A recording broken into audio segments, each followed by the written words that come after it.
বিনোদিনী বদলে দিল জীবন, সুখবর শোনালেন অভিনেত্রী রূপকিনী মৈত্র। বিনোদিনী চরিত্রে অভিনয় করে মিশ্র প্রতিক্রিয়া পেয়েছিলেন রূপকিনী। কেউ কেউ তার প্রশংসা করলেও অনেক সমালোচনা কুড়িয়েছিলেন অভিনেত্রী। এবার 15তম দাদাসাহেব ফালকে ফিল্ম ফেস্টিভ্যালে সেরা অভিনেত্রীর পুরস্কার পেতে চলেছেন রূপকিনী মৈত্র। রূপকিনী সোশ্যাল মিডিয়ায় একগুচ্ছ ছবি পোস্ট করে তার এই প্রাপ্তির কথা জানান। অভিনেত্রী লেখেন, আজ সকালে ঘুম থেকে উঠেই এই অবাস্তব খবরটি শুনলাম।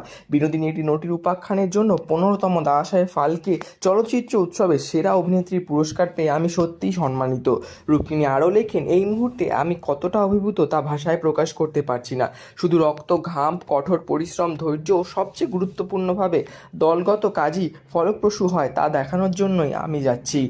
আমার পরিচালকের প্রতি চিরকৃতজ্ঞ। আমার প্রতি তার বিশ্বাস এবং বিনোদিনীকে অমর করে তোলার জন্য তিনি যেভাবে আমার সঙ্গে হাঁটার সাহস করেছিলেন তার জন্য।